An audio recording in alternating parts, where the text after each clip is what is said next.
Hello and welcome to Richard's Home Mechanics, and thank you for visiting my channel. Been very busy this week. I've had quite a few questions coming through regarding people's issues with their cars, motorbikes and mowers, so I've been very busy, backwards and forwards on YouTube Messenger. Apart from that, we're cracking on with some projects we've got here, but I want to do a little video on something that I think is very often overseen, and that's the humble spanner, these, that, in fact any tool you use. Now, you know, you pay a lot of money for these. I mean, for an instance, this could cost me 25-30 quid just for one spanner, you know, if I really needed it for a job. Now I want to look after these, and the last thing I want to do is for them to go rusty.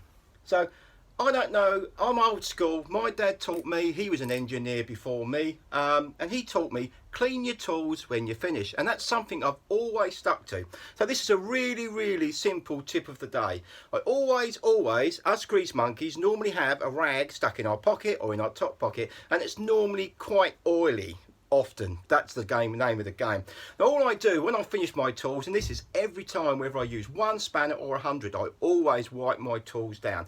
One thing is to protect them, and the other thing is if I just want to just nip out and do something up with one nut and I'm tidy, I'm not in my, you know, like my garage gear, I don't want to get greasy, so I want to be able to pick the spanner up, do the job and put it back.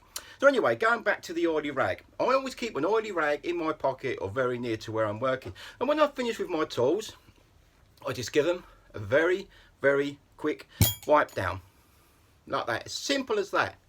Now, as I say, when you're spending a lot of money on tools, whatever it is, I wipe it, just give it a wipe, takes seconds. Now, many tools are left in workshops or in the back of vans where heat and condensation, it gets hot, gets cold, can cause rust.